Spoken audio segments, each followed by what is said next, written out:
Hello, welcome to Illinois Stories. I'm Mark McDonald in Decatur at the Ann Lloyd Gallery with The Spirit of India, part of the International Arts Experience here in Decatur. During the course of this program, we're going to get a chance to see some of those wonderful items from Indian households here in Decatur and hear the stories behind them.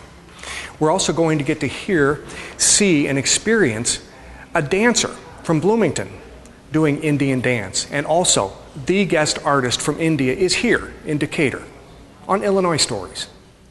Dr. Prasanna Gowder, you have a magnificent collection of Indian artifacts and furniture and handmade items, clothes, and you were really something, they're so fortunate that you loaned it here to this exhibit, because you and about a half dozen other people from Decatur who have great collections have made this what it is. That's right.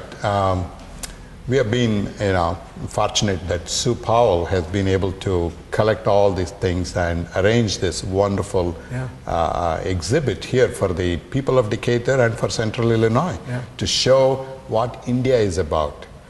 Being an Indian American, we are proud of our heritage, our culture, and to show certain things which we are very fond of. One of the first things you see when you walk into this exhibit is this, I guess it's called a lamp. And I wondered, why is this called a lamp? Because I don't see any lighting, any way to light it, but you're going to explain that to us. Well, this is a brass lamp. We keep it in the entrance to the temple or at the altars, and we put oil in here, and we'll have wicks coming out of that, and we light these wicks as a sign of spreading the light, or at the beginning of any auspicious ceremony we light the lamp, and you will see the lamps in different sizes. This is obviously the size for a temple, but we can also have a miniature lamps for the household use. And that's not uncommon to have one in the house, is it? No, it is very common. Most Hindu households will have lamps, not just one, maybe several of them in their household. And the peacock on the top, that's significant. You see peacocks a lot. Yes, peacock is like a national bird for India, so we see peacock in different architecture, different sculptures and all those things. So it's a sign of Indian heritage. There are some exquisite clothes over here, and I love the story that goes with this, because when your daughter got married, this is the wedding day clothes from your daughter and your son-in-law. Correct. Because he's Caucasian and from the States, and your daughter is of Indian heritage. Correct. You had two weddings in the same day. Yes, we had the wedding, we had to do two weddings, one a Hindu ceremony starting at 7:30 in the morning, which lasted until noon. And then we had a Western ceremony, started around 5:30 and for about an hour. And it was a beautiful ceremony, and everybody was thrilled about it. It brought two cultures, the combination, from a Hindu point of view and also from a Western point of view. We had two ceremonies on that particular day. That's a kick. I bet you were all very exhausted at the end of that day, weren't you? Well, by the time we finished the party, it was like late midnight, like 12:30 or 1 o'clock. So it was fun. It was a lot of fun. Silk rugs, of course, Indians make beautiful rugs. Some of the finer ones are made of silk. This comes from your home. Right. And you tell me that what did you say, the higher the knot, the more expensive the rug? Higher the knot count. Count, okay. Not count. When you go to look at a carpet, first thing you really have to ask your merchant, what's the knot count? The higher the knot count, it is better the quality. That means tighter, it is tighter. And it'll wear better, won't it? Exactly. It is tighter. And as you can see, of course, there are silk rugs, there are wool rugs, all these oriental rugs, and different. We see different designs and all those things here. The silk rugs have a kind of a shine to them that you don't pick up. You don't pick up on the wool rugs. You can even. And when you look at this rug from different angles, it has different shades, different color shades. Now there is a god in the Hindu religion called Ganesha? Ganesha. Ganesha. And we see him in this exhibit all the time. There are lots of different postures and different looks at Ganesha. Yes. This soapstone this is from your home too, isn't it? No, oh, it's not from your home. Not from our home. It is different. I bet you'd like to have it, wouldn't you? I'm sure. But it's a beautiful piece. Mm-hmm. Yeah, it is. Lord Ganesha is very auspicious. We worship Lord Ganesha at the beginning of any major undertaking, whether it is a wedding or building a house or starting a business or doing anything. We all worship Lord Ganesha to get his blessings. So because he is supposed to get rid of all the evils and make our path easier for our endeavors. Yeah. Here he is again. Now, this is from I know it is, this teak altar. Yeah, that's exquisite. Yes. This is a teak altar. We keep it in our prayer room, and then, it's made out of teak, and as you can see, all the different designs and all that from southern India in Karnataka. And you see, once again, Lord Ganesha in the inside the altar. Ganesha has the head of an elephant. He has 4 arms. 4 arms, and then he always has a rat. Rat as his vehicle. And then you'll also see a snake tied around his waist. Yeah. And he always has a part of a tusk missing. Yes, part of the tusk is missing because the legend goes that Lord Ganesha broke his tusk and threw it against the demons to destroy the demons. Okay. And again, here, more of Lord Ganesha. This one is, you say this one is sandalwood. It's sandalwood. Is that unusual or is that fairly common? It's not unusual. We see a lot of sandalwood structures. I will show you maybe a sandalwood jewelry box or something like that. But this is not, it's quite common in certain parts of India. Now, let's talk, we looked at some clothing earlier. Most kids in the States grow up knowing what a sari is. It's the traditional female garb of Indian. But you tell me that there are all kinds of different types, and you can tell where a person's from depending on what sari they're wearing or how they wear it. Well, the sari, as you can see, it's a silk sari with a gold inlay in that.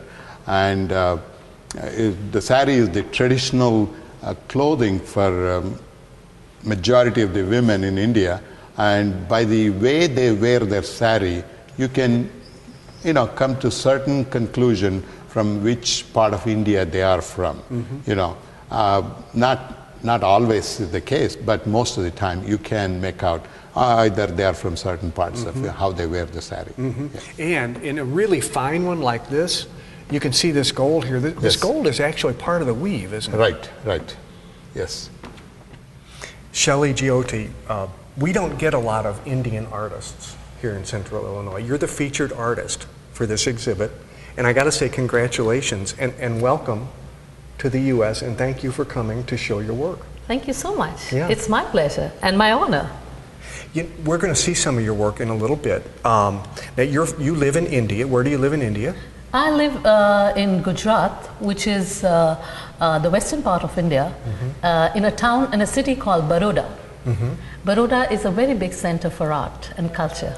Yeah. What I find fascinating, when I look at your work, I find it fascinating that you have a master's degree in English literature, and when you were studying art, you were studying fashion design and those kinds of things, which wouldn't seem to be a natural for somebody who does a lot of sort of Indian folk art takeoff kind of things.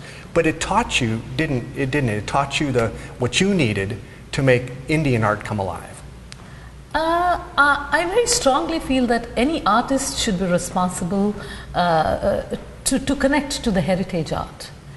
We are all artists are skilled in their art forms, but if we are as responsible artists connect with the heritage art and bring it out in a contemporary style so that the world outside can see what the Indian art forms are. Particularly when I talk about 6th and 7th century art forms, it gives me a pleasure to contemporize it and bring forth in my cultural domain.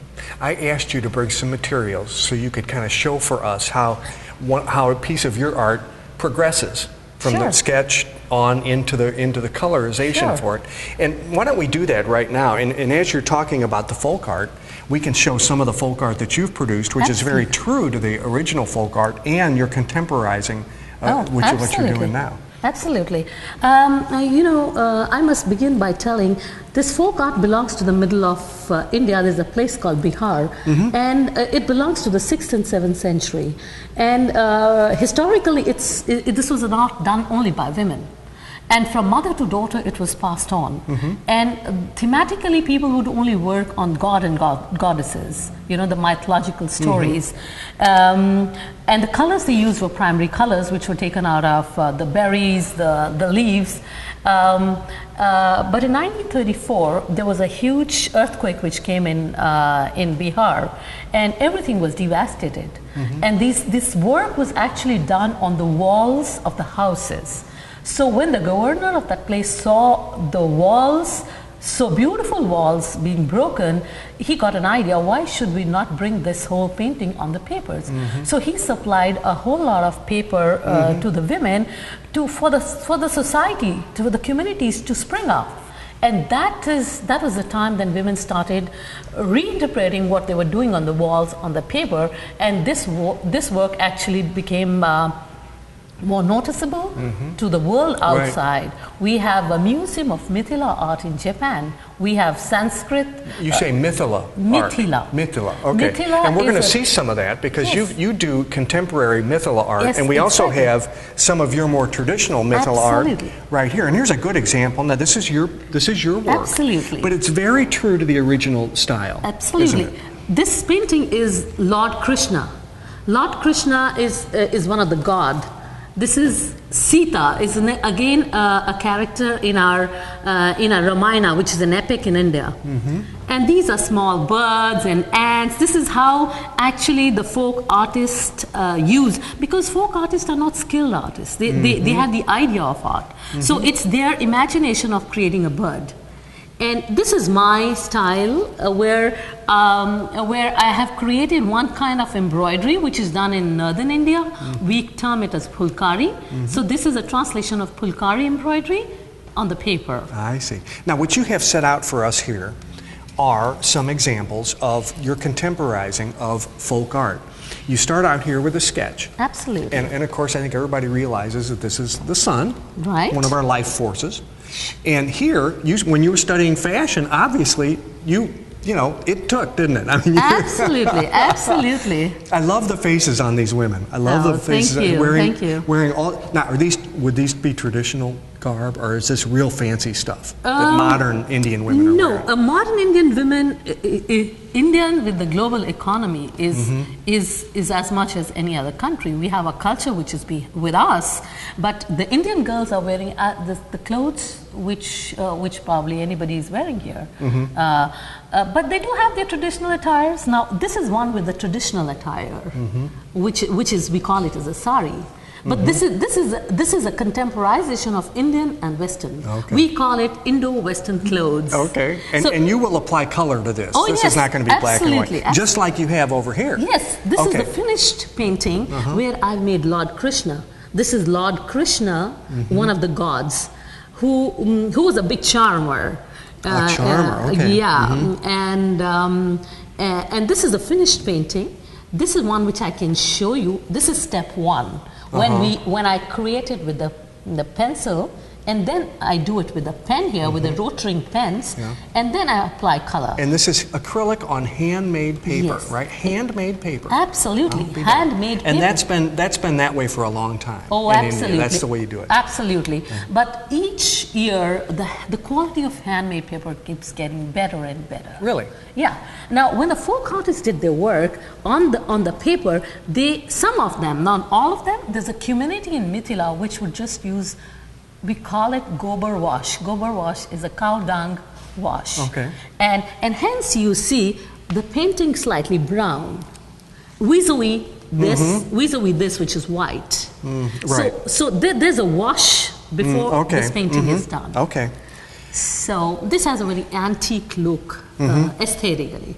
Now, I probably say it wrong. I'm going to keep saying Mithila, though, because that's what I'm hearing is Mithila. You've got 3 pieces here that are part of your Mithila series. Sure. And these were, on handmade Absolutely. paper, and these are acrylic. Right. And these 3 paintings here are your tree of life. Absolutely. Is that right? Absolutely. Now, when I contemporize the Mithila art form, I predominantly take the line work. Out of it, and then I decorate it the way I want to decorate it. Now, this particular, if you see this blue border, has a lot to do with the textiles. Has a lot. You see a lot of borders which are made this way, and there's another art called kalamkari in India where you find this kind of style of borders, and this is the block printing. I mean, I have painted it, but these are the blocks which are available in our country. I see. So this is a mixture of 6th and 7th century art form. It's a reinterpretation of the line work in the 21st century. And this is just my way of doing it. Okay. Yeah. Now, you do other things as well, other media as well, and I want to walk over here to these. Now, these are canvas works. Exactly. And we're looking at particularly at these 3 pieces of canvas here. Right. Let's look at this one on the top left here first. This is part of your indigo series, and I find this very interesting that indigo, the farm product indigo, was extremely important in India's history, wasn't it? Oh, absolutely. Indigo was a big movement in our country. It has a historic references because for 300 years before 1917, when Mahatma Gandhi came to India after his fight against racialism in South Africa, he saw the farmers in eastern India being forced to grow indigo because of the Eurocentric need. World War I had already broken out, and they needed indigo because there were no synthetic colors at that point of time, and they wanted the indigo from the indigo plant. And the farmers were not allowed to grow the crops that they actually survived on. Right. So they were forced to grow indigo plant, and the unfortunate about that plant is that the land gets barren after each crop. So there were deaths for so many years. And when Mahatma Gandhi came in, he said, no, this is not right. You have to stop growing indigo with his non-violence technique. I am going to make them agree that what more can you do? It is an enough oppression which with the farmers are facing right now. So he won the battle. In 1718, Mahatma Gandhi set in, and the farmers were freed of growing indigo as a plant. So this series of mine, indigo, when I started on, the first reference which I got was the Mahatma Gandhi's Champaran movement. This place where they were forced to grow was Champaran, like you have Decatur here. Right. Champaran is the name of the place where the farmers were forced to grow this plant. So that's how Mahatma Gandhi. Let me ask you here then. How did you? This is a sheet of canvas. Yes. How did you get these textures, and how did you make this work? Now this is really interesting. As far as my style of art goes, I create a lot of abstract work. I do huge canvases with abstract work, contemporary art. So this is like a 6 feet old canvas which I spread, and I painted the 6 feet into an abstract art first, into the blue colors. Since my theme was, I'm just telling you the steps which I went through to create this work. And after I created the abstract work, I block printed into Sanskrit calligraphy with the golden color, which you see this. And these are the pieces done by the immigrants who came to India in 1600 CE from Sindh and Baluchistan. They came along with the indigo farmers from there. And this community does, the identity of the stitch is recognizable by the community they belong to. So I was also trying to explore how each community has the identity to a stitch. I see. So if it is like a Bhar community or some other community, so you define the work based on the community. So then this is a pleat stitched on top of it. And this work was going internationally. I have a show of this work in Seattle, 2011 in January. And then in Florida. Thank you so much. Oh. In Florida in May. So I needed to work on something which was hanging, which was not stretched, because then if it's going international, I can't have heavy pieces. Right. So I decided I need to have it hanging with the same embroidery pieces. So in my own way, I kind of contribute to the women by getting this work done by women and putting it here and showing it to people that this is the beautiful embroidery of Gujarat. Dr. Uma Kalakuri, when this exhibit opened, you came and performed some Indian dance for people who were attending. Yes. And you were good enough to come back and do that for us. You live and work in Bloomington at Illinois Wesleyan University. And interestingly, you teach Indian dance. Yes. And the textbook that you use in your class is one that you wrote yourself. And it's a study of Natya and yoga, and it's a comparative study. This is your book right here. We're looking at it here. So you teach your course out of this book, and I just want to thank you for making the trip here to Decatur to do this for us today. Now, I noticed that you're dressed very colorfully, that your hands have red on them, your feet have red on them. Yes. And I want you to explain to our viewers, if you would, some of the significance of what you're doing here. Okay, all right. Basically, why the hands are colored red? There are two reasons. One is to bring out the beauty of the hands and fingers. And the next very important thing is, you know, when we dance, we use the hands and feet quite a lot. We use them to tell a story, to express some emotion, to express some meaning to it. So to draw attention to the hands and feet, to draw the eyes of the audience towards where we are moving, like we use this, when we use this. And there are double hand gestures and single hand gestures, and each hand gesture carries a meaning to it. So for example, if you take like this, show like this, this is a full moon in the sky. And you want to just show a half moon and a quarter moon. Okay, and if it is just a flower bud and a small bloom and a lotus, and if you want to show a small sparrow or a parrot, so it keeps on going. Two parrots here in lab. You're telling stories, aren't you? Yes. We keep telling stories with our hands, and then we keep the rhythm with our feet.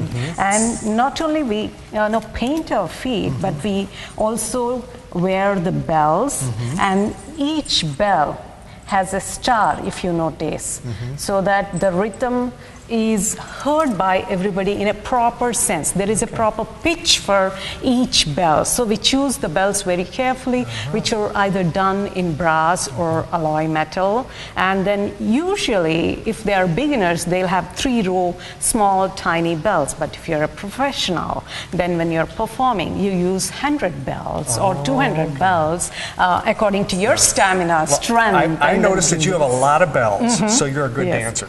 Now, before you show us anything, I want to also point back here. You insisted that we have a stand for your statue. What's the significance of the statue? This is Lord Nataraja, god of dance. Basically, Nataraja is nothing but Shiva, one of the Trinity in the God trilogy. And he is the god of not only dance, but for education, for yoga, and for everything. So we look upon to him with a lot of reference. And the little tray that we saw over there, interestingly, it's a good thing you have small feet, because you're going to use that in your dance, yes. aren't you? Yes. Well, I'm going to get out of here and let you perform for us. Would you do that? Okay. Sure, Thank sure. you. Okay, all right.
If you want to experience the spirit of India, you have to act fast.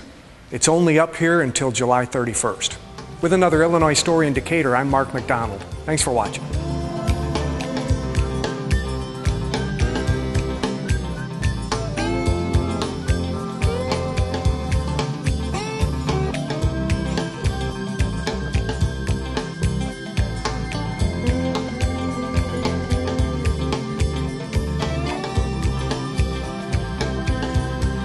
For a DVD copy of this episode of Illinois Stories, send $19.95 to Network Knowledge, P.O. Box 6248, Springfield, Illinois 62708.